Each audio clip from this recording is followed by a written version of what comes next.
A paz do Senhor, irmãos. É muito bom poder estar aqui e ter mais uma vez a oportunidade de compartilhar algo com os irmãos. Eu queria orar antes da gente começar, se você puder fechar os seus olhos. Senhor, nesta manhã, Pai, nós te louvamos pela oportunidade que já tivemos de te adorar, te engrandecer. E ainda assim permanece o nosso coração, Pai, cheio de gratidão, de rendição, Pai, por quem Tu és, por tudo que o Senhor tem feito sobre nós. Nesta hora, Pai, queremos nos alimentar da Tua palavra.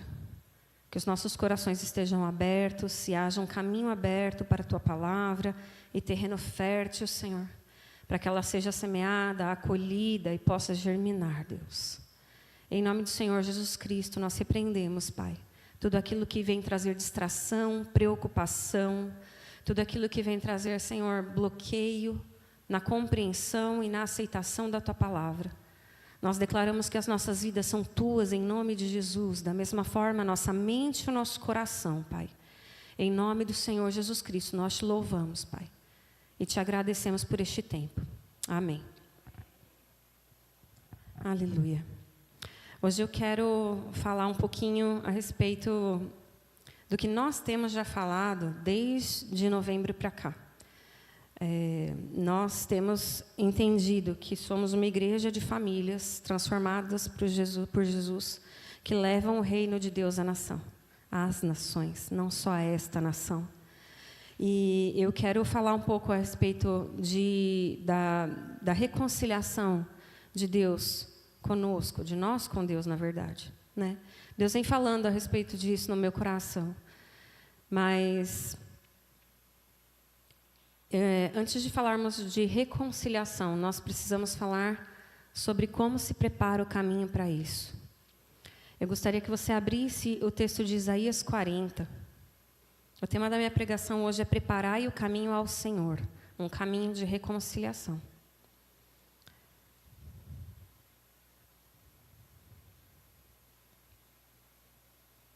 Eu vou quebrar o protocolo hoje. Eu vou, excepcionalmente, ler a versão da NVI, porque a versão da NVI ela tem alguns termos mais claros, mais acessíveis.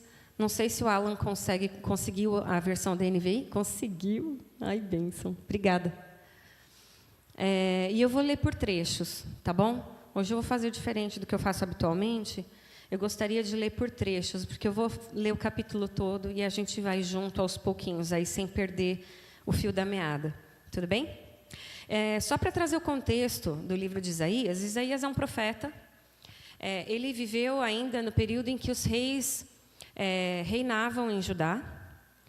Ele viveu aproximadamente aí durante o período de 4 reinados diferentes, mais ou menos isso. E nesse período em que Judá ainda não havia sido levado cativo, o Senhor falou através de Isaías a respeito do pecado do povo, da corrupção dele, da quebra da aliança do povo com o Senhor. Falou com Isaías a respeito do exílio, falou com Isaías que o povo ia ficar durante um período no exílio e que depois o Senhor traria consolo e seria restaurada a aliança do Senhor com aquele povo. E Isaías profetizou tudo isso antes mesmo do povo ir para o exílio. Então, imagina que você está lá vivendo a vida com o teu povo e vem um profeta e fala, olha, vocês estão pecando, vocês estão errados, vocês quebraram a aliança com o Deus vivo, o Senhor vai trazer juízo sobre nós, nós seremos cativos, um povo cativo durante um bom tempo, mas depois o Senhor vai vir ao nosso socorro. Eu acho que a maioria de nós hoje olharia e falaria, puxa, está louco. É mais um fanático, né? Mas Isaías foi firme e foi fiel ao que o Senhor pediu a ele. E ele não profetizou só a respeito disso, mas entre os profetas, ele é o que mais falou a respeito do Cristo. É quem mais falou a respeito de Jesus, da sua obra. Então, não dá para falar que Isaías é um livro só para o tempo do povo de Judá. Mas ele é um livro sobre o tempo de hoje também. Então, eu queria te convidar a ler esse texto comigo, não só com o entendimento de que aquele povo ouviu uma profecia, mas entendendo que este texto é para nós hoje. Amém? Eles não são desvinculados daquilo que Cristo fez. Então, vamos lá. Verso 1 e 2. Consolem o meu povo, diz o Deus de vocês. Encorajem Jerusalém e anunciem que ela já cumpriu o trabalho que lhe foi imposto. Pagou por sua iniquidade e recebeu da mão do Senhor em dobro por todos os seus pecados.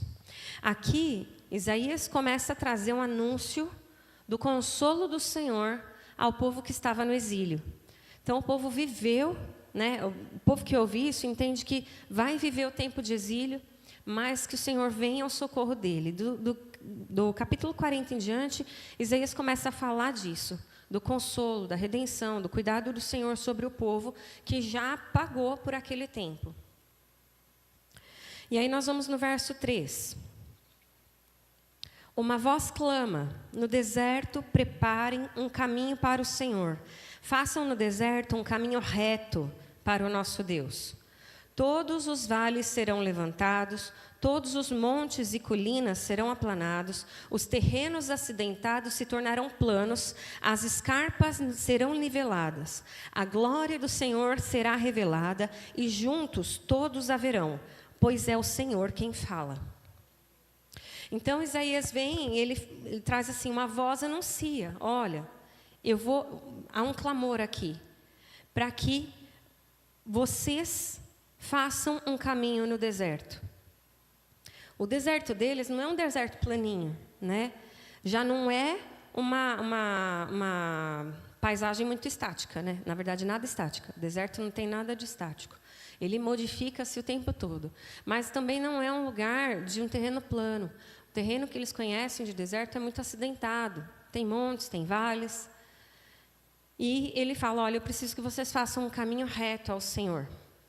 Esse termo, ele vem um pouco de uma tradição antiga, onde alguém ia na frente anunciando a chegada de um grande governante, de um monarca, de alguém muito importante. Então, quando ele fala ao povo que está exilado, olha, abram um caminho, porque o Senhor está vindo. Mas isso também tem um outro entendimento para nós, né? E para eles também tinha. Quando ele fala, abra um caminho, você não abre caminho de qualquer jeito, de qualquer forma, para uma pessoa importante passar. Né? Até no casamento, né? Quando a noiva vai entrar, o pessoal tem a tradição de colocar uma noivinha, jogando pétalas de rosa, uau, né? Toda essa firula. Você não faz qualquer coisa. Quando ele fala, abra um caminho, preparem um caminho no deserto, ele está falando de uma tarefa que não é nada fácil e que está relacionada à busca da santidade. Então, ele fala, olha, fiquem atentos, o Senhor está vindo. Há outras figuras em relação a isso na palavra de Deus. Por exemplo, quando os autores falam sobre sermos a noiva de Cristo e estarmos esperando o noivo, que é Cristo, de forma pura, preservada. Certo? Até quando tem lá a parábola das virgens, não é? As virgens sábias, elas tinham o óleo. Elas tinham óleo para esperar a chegada do noivo. Então, ele fala a respeito de um tempo de santificação. E não há como você viver um processo de santificação sem que, de fato, coisas sejam modificadas. Só que aí ele traz assim, há obstáculos no caminho. E ele fala, todos os vales serão levantados, todos os montes e colinas serão aplanados, os terrenos acidentados serão todos nivelados. E ele não está falando que o povo tem que fazer isso. Ele está falando, olha, o terreno será modificado para que esse caminho seja aberto. Há uma ação que está aquém do homem que vai abrir o caminho. É algo que o Senhor faz. E aí ele fala lá no verso 5, a glória do Senhor será revelada. Então, nesse processo do abrir caminho, do terreno ser liberado, ele fala, neste tempo, a glória do Senhor será revelada. E todos verão a glória do Senhor. Todos. Não se extingue ninguém aqui. Por quê? Porque é o Senhor quem fala. Então, há um chamamento aqui para uma missão, que é justamente abrir o caminho reto ao Senhor, em uma promessa. Vocês estão vivendo num tempo de exílio, mas a promessa é: o Senhor vem e todos verão a glória do Senhor. E quem fala isso é Ele. E esse é o primeiro momento em que Isaías enfatiza Deus no meio desse processo, nesse texto. Ele começa, ó, é Ele quem fala. Não se esqueçam desse termo. Vamos lá no verso 6 em diante. Mais uma voz. Uma voz ordena, clame. Este clame aqui é um pouquinho diferente do clame do trecho anterior. Esse clame ele tem um sentido de propagar uma notícia, de publicar, de anunciar para as pessoas algo. Tudo bem? Ele fala, uma voz ordena, clame. Eu pergunto, o que clamarei? Que toda a humanidade é como a relva, e toda a sua glória como a flor da relva. A relva murcha, cai a sua flor quando o vento do Senhor sopra sobre elas. O povo não passa de relva. A relva murcha e as flores caem, mas a palavra de nosso Deus permanece para sempre. E ele faz aqui um vínculo com o verso 5 que a gente leu anteriormente, porque quem que falou lá que a glória do Senhor será vista? O próprio Deus. E aqui ele chega e fala, olha, é a palavra dele que permanece para sempre. E aqui há um confronto. Há um confronto. Isaías ele vai falar da realidade do homem, da humanidade. A nossa realidade da humanidade é de uma realidade onde nós caímos. Nós somos frágeis. Deus confronta o homem quando ele fala, anuncia isso. As pessoas precisam saber quem elas são. O homem, na sua realidade existencial, ele é frágil. E isso precisa ser proclamado. Por que isso precisa ser dito? Porque o homem que vive em pecado, o ser humano que está em pecado, ele está caminhando no caminho errado. Ele precisa alcançar um caminho de arrependimento para mudar de rota. Hoje a gente usa o Waze para andar por aí, né? Aí fica mais fácil a vida da gente, porque dificilmente a gente erra o caminho. Na verdade, eu erro com muita frequência, mesmo com o Waze. Mas tudo bem. A gente erra o caminho de vez em quando. Se a gente não tiver nenhum recurso, principalmente, você erra. E aí, quando você percebeu que você errou o caminho, você fala, putz, eu entrei na rua errada. Se der para dar meia volta, você dá. Não dá? Quantas vezes a gente ouve histórias aí de motoristas de Uber que, de repente, embicaram na subida de algum morro, de alguma comunidade, o que ele faz? Vamos embora. Por quê? Porque eu encontrei o caminho errado. Eu preciso do caminho certo. Então, quando Deus fala para o povo e para nós, olha, proclama, anuncia, avisa. O homem é como a relva. Ele passa, é frágil. E ele precisa identificar quem ele é. Ele precisa reconhecer a sua natureza. Ele precisa reconhecer que ele está no caminho errado. Por quê? Para poder mudar de rota. Arrependimento e conversão é justamente essa mudança de rota. Mas sem reconhecimento do caminho errado, eu não consigo mudar de rota. E a humanidade não é capaz de se arrepender sem esse reconhecimento. Só que também não é capaz de entender sem que haja um caminho correto, visível. E esse caminho correto, visível, é o próprio Deus, é a presença de Deus, é a natureza de Deus, é o caráter de Deus, é a sua misericórdia, é o seu amor, é o Cristo que se deu por nós e ressuscitou. E quem avisa isso? Quem vive essa vida de santificação. Quem está disposto a realmente proclamar. Então, esse segundo anúncio que vem, em outras palavras, reconheçam a sua condição limitada, frágil, pecadora e finita. Só que aí ele termina falando, olha, o que não passa? A palavra do Senhor, ela não passa. Ela não acaba. A palavra do Senhor é o que permanece. Este é o farol do caminho reto, do caminho correto. Amém? Vamos seguir, então, dos versos 9 a 11. E aí ele vai se direcionar de novo a esse povo, ou a nós, e ele fala assim: você que traz boas novas a Sião, suba num alto monte. Você que traz boas novas a Jerusalém, erga a sua voz com fortes gritos. Erga e não tenha medo. Diga às cidades de Judá: aqui está o seu Deus, o soberano. O Senhor vem com poder, com seu braço forte ele governa. A sua recompensa com ele está, e seu galardão o acompanha.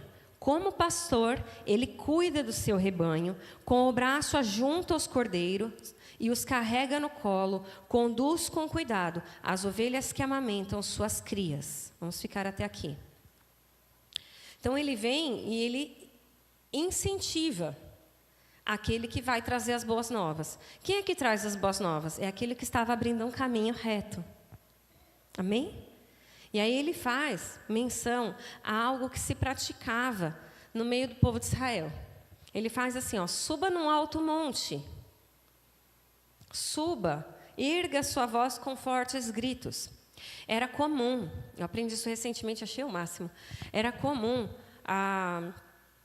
quando havia um novo tempo por vir, por acontecer, quando havia uma vitória militar, quando havia uma boa nova mesmo, algo novo para avisar para a cidade, não tinha WhatsApp, não tinha Facebook, não tinha Instagram, né? E a gente não ia ficar contando com um telefone sem fio. Então, o que eles faziam?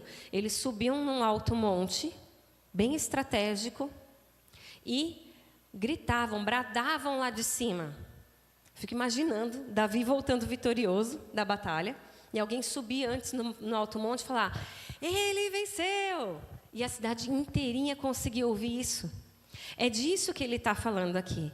Você que traz as boas novas, faz o que a gente precisa fazer. Avisa todo mundo. Mas aí você sobe no alto monte, porque todo mundo vai entender que um novo tempo começou. É um marco. Não é só contar uma boa novidade. É um marco na nossa existência. E é isso que ele fala: você que traz as boas novas a Sião, você que traz boas novas a Jerusalém, suba no alto monte e avise com voz forte, com gritos, erga a sua voz e não tenha medo. Ele está falando para um povo que vai estar exilado. Ele fala: queridos, tudo bem que você está aí, não estou nem aí, sabe por quê? Porque ele está vindo. Não tenha medo. Não tenha medo dos que estão ao teu redor. Não tenha medo do contexto. Não tenha medo das dúvidas que surgem no meio do povo. Eu estou dizendo, ele vem. E aí ele fala: aqui está o seu Deus. Primeiro Deus falou, ele que ia aplainar os caminhos. Depois Deus vem falar: a minha palavra permanece. E aí de repente ele chega e fala: aqui está o seu Deus, aqui está o seu socorro, aqui está o seu libertador, aqui está aquele que a tua alma anela, o soberano, o Senhor vem com poder. E aí ele fala de governo, com o seu braço forte ele governa. E aí ele fala: a sua recompensa está com ele, o seu galardão o acompanha. Quem é isso? Quem é a recompensa? Quem é o seu galardão? Somos nós. Nós, tão pequenos, tão frágeis. E o Senhor fala: é vocês que eu quero. Vocês são a minha recompensa. E aí ele traz a figura do bom pastor. Quem é o nosso bom pastor? É Jesus. E ele já anuncia o nosso bom pastor aqui. Ele falou como pastor, ele cuida do seu rebanho. Ele vem trazer não só o seu governo, mas ele vem trazer o seu cuidado. Ele vem pastorear a sua vida. Amém? E aí, do verso 12 em diante, eu vou ler com vocês agora do 12 ao 26. Tudo bem? Ele vai trazer a majestade desse Deus. Ele vai exaltar a majestade desse Deus. Se você não sabe com que palavras adorar o Senhor no seu devocional, no seu tempo com o Senhor, aqui você pode cantar a palavra. A palavra não passa, amém? Então, no verso 12 ele fala assim: Quem mediu as águas na concha da mão, ou com o palmo definiu os limites dos céus? Quem jamais calculou o peso da terra, ou pesou os montes na balança e as colinas nos seus pratos? Quem definiu limites para o Espírito do Senhor, ou instruiu como seu conselheiro? A quem o Senhor consultou que pudesse esclarecê-lo e que lhe ensinasse a julgar com justiça? Ninguém. Estou respondendo por ele. Quem lhe ensinou o conhecimento ou lhe apontou o caminho da sabedoria? Na verdade, as nações são como a gota que sobra do balde. Para ele são como o pó que resta na balança. Para ele as ilhas não passam de um grão de areia. Nem as florestas do Líbano seriam suficientes para o fogo do altar. Nem os animais de lá bastariam para o holocausto.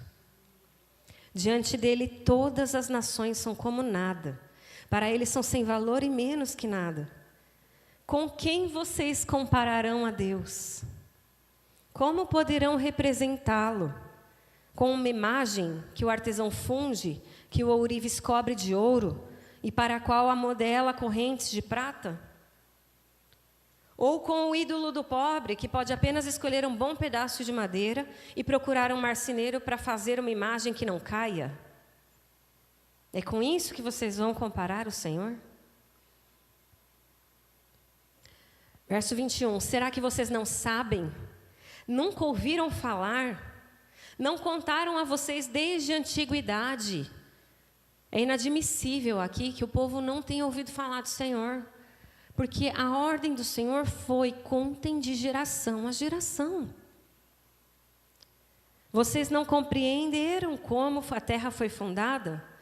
Verso 22, ele se assenta no seu trono acima da cúpula da terra, cujos habitantes são pequenos como gafanhotos. Ele estende os céus como um forro e os arma como uma tenda para neles habitar. Ele aniquila os príncipes e reduz a nada os juízes deste mundo. Ai, que texto atual. Mal eles são plantados ou semeados, mal lançam raízes na terra, Deus sopra sobre eles e eles murcham. Um redemoinho os leva como palha. Com quem vocês vão me comparar? Quem se assemelha a mim? Pergunta o santo. Então, no meio disso tudo, o Senhor fala: abram caminho, eu estou chegando. Ergam a voz, anunciem. Este é o Deus de vocês. Este é o Deus que está aqui. Amém? Você pode dizer amém a isso? Este é o seu Deus. Este é o seu Deus. Quando eu falo que você pode adorar com a palavra, adore.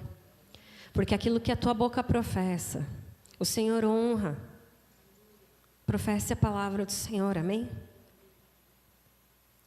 E aí, Isaías, lá no verso 27 a 31, ele continua.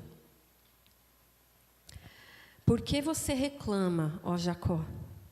E por que se queixa, ó Israel? Abre aspas. O Senhor não se interessa pela minha situação. O meu Deus não considera a minha causa. Algo familiar aqui, em algum momento da sua vida? Você já se perguntou dessa forma? Senhor, onde o Senhor está? O Senhor não está vendo? E aí no verso 28 ele fala: será que você não sabe? Nunca ouviu falar? O Senhor é o Deus eterno, o Criador de toda a terra. Ele não se cansa, nem se fadiga, nem fica exausto. Sua sabedoria é insondável. Ele fortalece o cansado e dá grande vigor ao que está sem forças. Até os jovens se cansam e ficam exaustos, e os moços tropeçam e caem. Mas aqueles que esperam no Senhor, veja, eles estão exilados. Se eles forem espertos, eles vão relembrar a profecia. Eles foram exilados. E ele fala, mas os que esperam no Senhor renovam as suas forças, voam alto como águias, correm e não ficam exaustos, andam e não se cansam. Por que você se queixa, ó Israel? Enquanto eu lia esse texto, o Senhor falou muito comigo. Eu venho já de outubro para cá, acho que de outubro para cá, final de outubro para cá, foram 6 semanas ininterruptas doente. Cada semana era uma coisa diferente. Uma semana inteira de enxaqueca, uma semana inteira com sinusite. Aí você vai no médico, volta a ter enxaqueca. Aí não melhora, aí vai no médico de novo, toma remédio, não funciona. E vai. 6 semanas. Foi assim, uó. E eu sou uma pessoa que eu tenho recorrentemente quadros de sinusite. Desde que eu comecei a trabalhar na UTI, isso é frequente. Depois que as minhas filhas nasceram, isso se tornou assim quase que batia cartão. Eu cheguei a ter quadros assim, 6, 7 quadros de sinusite em um ano, desses com direito a antibiótico e tudo mais, né? Então eu já venho ficando exausta de vivenciar isso aí. E eu venho falando ao Senhor, Senhor, traz restauração, traz cura, traz restauração, traz cura. E eu creio que o Senhor pode fazer. E eu creio que o Senhor tem um tempo também para fazer. E eu creio que em todas essas circunstâncias o Senhor tem me ensinado algo. E dessa vez foi desse jeito. Falei, Senhor, não é possível que nós estejamos orando e nada aconteça. Há um tratar do Senhor e eu preciso que o Senhor haja.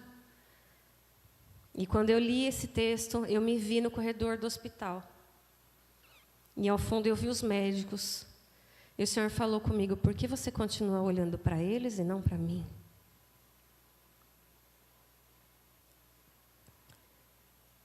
E eu não me vi só, olhando para a situação de saúde. E eu confesso que para mim é uma coisa bem difícil, porque eu estudei isso, né? Então, quando eu vejo uma situação de saúde, a minha cabeça já começa que nem um computadorzinho de abaixar os dados, né? Eu sei o que está acontecendo aqui, o que está acontecendo ali, o que tem que fazer aqui, como que tem que responder, para onde que vai, se não responder, o que tem que fazer, né? E eu continuo olhando para o que os homens fazem. E quantas vezes nós somos assim? E por quantas vezes esses homens devem ter ficado nessa condição, no exílio?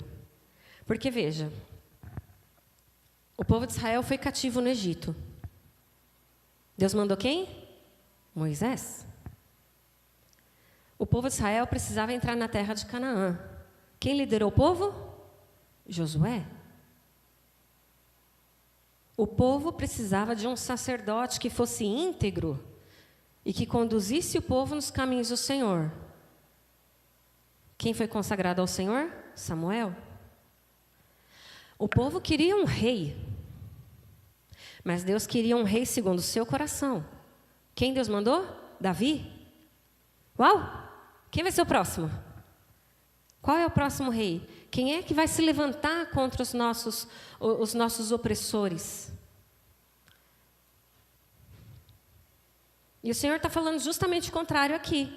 Queridos, se você está esperando um novo libertador nos teus moldes, nos moldes de Moisés, nos moldes de Josué, de Davi, esquece, senta e fica aí. Porque a minha palavra aqui hoje é, abra um caminho, porque eu, o Senhor, estou vindo.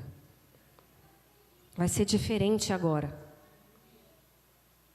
E ele fala, por que vocês se queixam? Eu sou o Senhor. Parem de olhar para os homens. Eu fico imaginando que talvez isso fosse um ultimato do Senhor para o povo dele. Fala assim, chega. Vocês querem um rei? Vai ser do meu jeito o rei, não vai ser do seu. Vai vir Jesus. O que vocês precisam fazer? Abram um caminho, santifique-se. E a palavra não é diferente de outros tempos. Veja, quando Josué foi atravessar o Jordão, o Senhor deu instruções para ele. Mas o que ele fez o povo fazer antes? O que ele conduziu o povo a fazer? Santifiquem-se, porque amanhã o Senhor fará maravilhas no meio de nós. Então, em todas as circunstâncias, o Senhor chama o povo para perto de si. Porque que nós hoje temos que estar distantes, esperando que o Senhor faça, mas não que eu me aproxime. Entende? Então, o Senhor chama a atenção deles aqui e fala, olha, abram caminho, vivam uma vida de santificação. Eu estou vindo. Anunciem, não arrede o pé disso. Porque a hora que você começa a anunciar, teu rostinho fica visível para todo mundo ver. Todo mundo sabe que a sua voz foi lançada ao vento e que você falou, o Senhor está vindo. Posicione-se, eu sou o seu Deus. Está cansado? Pois bem, os que estão cansados e esperam no Senhor, não se cansam mais. Os que esperam no Senhor não se cansam. O problema é que os homens viam os seus libertadores de uma forma muito terrena. Moisés não veio tirar o povo do Egito somente. O Senhor trouxe os termos da aliança por meio da vida daquele homem ao povo. Josué não fez só o povo entrar em Canaã. Josué assegurou que os termos da aliança fossem seguidos. Samuel não veio fazer o agito de louvor da galera. Samuel veio chamar o povo à santidade, a retomar os caminhos do Senhor, porque já havia corrupção no meio do povo. Davi, ele veio para ser um rei conforme o coração do Senhor. A adoração ao Senhor viveu repaginações na época de Davi, vamos dizer assim. Davi foi um homem que foi criteriosamente um cara que seguiu a palavra, mesmo errando. A aliança do Senhor foi preservada com a vida desses homens. E o que o Senhor quer aqui? Um novo libertador? Um cara que puxa a espada, corta a cabeça do cara e vai embora? Não. O Senhor quer homens e mulheres aliançados. Porque há um novo tempo. E aí eu fico olhando para outros livros da palavra, onde havia a circunstância do cativeiro, na Babilônia e tudo mais. A gente tem pessoas comuns sendo usadas pelo Senhor em momentos estratégicos e em situações estratégicas para que o Senhor fosse exaltado. A gente não tem mais um libertador assim icônico. Então você tem uma Esther, que acho que por incentivo de alguém tropeçou, caiu no palácio, virou rainha. E aí ela ouve do seu parente: será que não é para um tempo como este que o Senhor te colocou aí, para que o nosso povo não morra? Uma pessoa comum. Você tem um Daniel, que era um cara sabido pra caramba, inteligente. Foi levado próximo dos governantes daquele tempo no cativeiro e influenciou não só um governante, mas 1, 2, 3, 4. Influenciou por toda a sua vida. Testemunhou da glória de Deus. Governantes reconheceram o Deus de Israel por causa da vida de Daniel. E aí você tem outras que fizeram grandes obras nesse período. Neemias, que reconstruiu os muros e era apenas o copeiro do rei. Estava lá do lado do rei, colocado estrategicamente naquele lugar. Um coração rendido, colocado estrategicamente no lugar certo. Você tem Esdras, você tem Ezequiel, você tem o próprio Isaías, que antes do seu tempo já trouxe uma palavra certa ao povo. Você tem Ageu, tem tantas outras pessoas. E eu vejo que o Senhor se preocupou muito mais em encontrar corações aliançados no meio disso tudo, que entenderam que preservar a aliança, caminhar nos caminhos do Senhor, abrir caminho para o Senhor, era muito mais importante no meio de toda e qualquer circunstância do que uma coroa na cabeça, como Davi carregou. Não que ele não tenha tido sua importância, mas nesse tempo aqui, o Senhor não quer mais um Davi. Ele quer esses homens que estão estrategicamente posicionados aonde o Senhor quer, com corações rendidos, aliançados, fiéis à palavra do Senhor.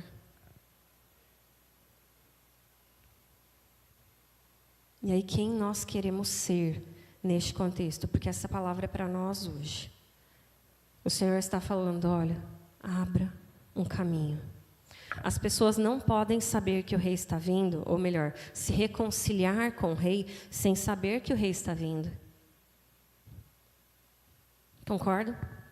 Não há possibilidade de eu acolher um governo sem que ele seja anunciado, que eu mude de rota sem que eu reconheça quem eu sou. Não há possibilidade de que neste tempo as pessoas saibam quem Cristo é, sem que nós o anunciemos. Esses dias eu achei tão engraçado. A Rafaela comentou com a gente uma conversa que ela estava tendo com um amigo dela, um amigo não cristão. Ele, acho que frequenta alguma religião de raiz africana, não tenho certeza. Enfim, ela estava conversando com ele e aí, de repente, ele quis tirar uma dúvida no meio da conversa. Eles estavam falando sobre religião e ele falou assim: quem é que fala na igreja? É o padre ou é o pastor? E ele não sabia distinguir nenhuma igreja da outra.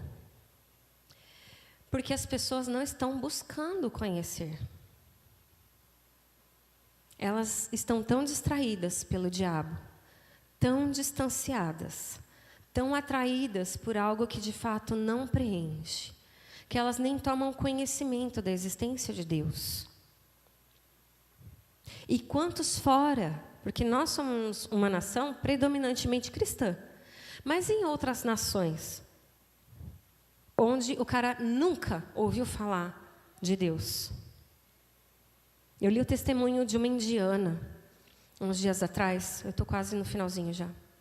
Eu li o testemunho de uma indiana, uns anos atrás, e aquilo me impactou muito, porque ela era uma indiana de uma casta, uma boa casta lá na Índia, uma classe mais alta, digamos assim, e ela teve um encontro com o Senhor, sozinha, no quarto dela, sem nunca alguém ter falado de Cristo para ela. A gente tem ouvido histórias de muçulmanos que estão vivenciando experiências como essa. Acho que foi no começo do confronto de Israel com o Hamas, se eu não me engano, me corrijam se eu estiver errada, um grupo grande de muçulmanos sonhou exatamente a mesma coisa. Sonharam com Cristo. E quando acordaram e sacaram que todo mundo sonhou a mesma coisa, foi incontestável. É quase a mesma coisa que aconteceu com Paulo quando caiu do cavalo. O Senhor age de forma incontestável na vida das pessoas. Mas nós temos que abrir caminho, seja por meio da oração e da intercessão, seja por meio de uma vida de adoração, seja por conhecer a palavra e viver a palavra de forma integral e lançar essa semente sobre a vida das outras pessoas, seja como for. Seja no seu dia a dia, com os pais dos seus filhos, dos amigos dos seus filhos, seja nas conversas, no meio da família, seja onde for. O Senhor está nos chamando para abrir caminho. O Senhor está nos chamando a viver uma vida de santidade. E quando eu falo de abrir caminho, não é porque você fica azucrinando o teu vizinho, falando, só Jesus salva. Só Jesus salva. Não é isso. Mas quando nós vivemos uma vida de santidade, uma vida de entrega, o Senhor age, mesmo que nós estejamos em silêncio. O Senhor age nas pequenas coisas. Até com as pessoas que não gostam da gente, elas passam a olhar e ver algo diferente. Porque há um agir do Espírito Santo que não requer, às vezes, nem que eu abra a boca. Mas o Senhor está nos chamando a isso. Não há como levar a mensagem da reconciliação às pessoas sem que a gente abra caminho. Amém? Sem que nós nos posicionemos como este povo decidiu se posicionar. Sendo pessoas comuns, com corações rendidos e aliançados ao Senhor. Sendo pessoas comuns que entendem que é muito mais importante estar disponível no lugar certo, na hora certa, de forma estratégica, do que carregar coroas na cabeça. Amém? O Senhor está nos chamando a sermos famílias transformadas por Jesus, que levam o reino de Deus às nações. Durante o ano todo, não saiu da minha cabeça a lembrança da visão que meu pai teve de pessoas sendo chamadas a ocupar um lugar no exército. Há vagas. Há vagas. O Senhor está nos chamando para realmente sermos embaixadores dele, né? Há vagas. E eu creio que é isso. Então, eu quero... Não é uma mensagem de final de ano, nem de começo de ano, mas eu quero te incentivar a consagrar a sua vida neste começo de ano ao Senhor. Jejue, ore, Nós já estaremos dia 4 aqui na igreja, jejuando juntos, em consagração. E coloque diante do Senhor aquilo que o Dani falou, né? Coloque diante do Senhor o que vem pela frente no seu coração. E disponha isso ao Senhor. Ore ao Senhor: Senhor, eu quero estar no lugar certo, na hora certa. Eu quero me dispor a estar no lugar certo que o Senhor quiser. Se eu vou ser copeiro do rei, amém. Se eu vou ser um sábio junto do rei na Babilônia, amém. Se eu vou ser mais um na porta da entrada do palácio para alertar dos acontecimentos, amém. Mas me põe estrategicamente nos lugares que o Senhor quer, para que eu possa, de fato, abrir caminho para o Senhor. Amém? Amém. Vamos nos levantar? Vamos orar ao Senhor? Você tem a oportunidade de já orar isso ao Senhor nesta hora, mas que não seja só uma oração de final de culto, seja algo que, de fato, gera um tremorzinho, aí um pequeno abalo no seu coração. Amém? Senhor, em nome de Jesus, nós dispomos as nossas vidas ao Senhor nesta manhã e agradecemos pela Tua palavra, por aquilo que o Senhor tem nos ensinado, não só hoje, mas o Senhor tem trazido aos nossos corações, Senhor, a intenção do Teu querer, Pai. Querido Deus, dispomos os nossos corações ao Teu querer, Pai. Dispomos os nossos corações à Tua vontade. Dispomos, Senhor, mente e coração, Senhor, que nós, de forma integral, Senhor, o nosso pensar, o nosso agir, o nosso falar, os nossos desejos, os nossos planos, o nosso espírito, Senhor, estejamos completamente alinhados com a Tua vontade, Deus. Que, Senhor, ao ouvir a palavra, Senhor, não sejamos, Senhor, incrédulos de achar que isso não é para nós, ou de achar que o Senhor não vem, ou de achar que não podemos ser efetivos onde estamos. Mas o Senhor, Pai, se o Senhor nos chama hoje a abrir caminho para o Senhor, abrir caminho para a redenção, abrir caminho para o Cristo, Senhor, nos usa. Quebranta os nossos corações também, Pai. Rearranja, Senhor, as nossas intenções, para que possamos estar de fato disponíveis ao Senhor, Pai. Queremos atender ao Teu chamar, Deus. Queremos atender ao Teu chamar, Pai. Em nome do Senhor Jesus Cristo, nós clamamos: Espírito Santo, vem sobre nós, Pai. Para que sejamos, Senhor, Seus pés, Suas mãos, Sua voz neste lugar e fora daqui. Em nome do Senhor Jesus. Amém.